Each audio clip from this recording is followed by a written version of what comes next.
মোৰ প্ৰতিটো কামে মোৰ প্ৰতিটো চিন্তাই এই দেশৰ বুকুত ৰচে হৈছ বনোৱালী ভৱিষ্যতৰ সপোন। মোৰ জীৱনৰ আহে আহে মোৰ যৌৱনৰ কোহে কোহে সেই সপোনৰ কলৰৱ। দেশে দেশে দেশ আছে, এনে বহু দেশৰ অৰঙে দৰঙে মই ঘূৰিছো। বহু বন্ধুৰ সতে হাতে হাত ধৰি ফুৰিছো। কেতিয়াবা সাগৰ পাৰত, কেতিয়াবা খেজুৰ তলত, নতুবা পাহাৰ তলিত খন্তেক জিৰাইছো। বন্ধুৰ সতে প্ৰাণ খুলি প্ৰাণৰ কথা পাতিছো। তাৰ পিছত আকৌ আৰম্ভ কৰিছো নতুন যাত্ৰা।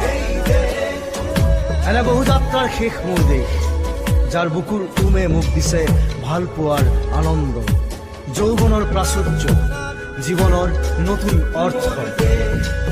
এই দেশৰ প্ৰতিটো পুৱাই মোলৈ লুকাই আনে ঐশ্বৰ্যৰ বিপুল সম্ভাৰ। প্ৰতিটো সন্ধিয়াই বৈ আনে স্নিগ্ধ ফুলৰ সুবাস। প্ৰতিটো ঋতুৱে মোক দি যায় জীৱনৰ আশীৰ্বাদ।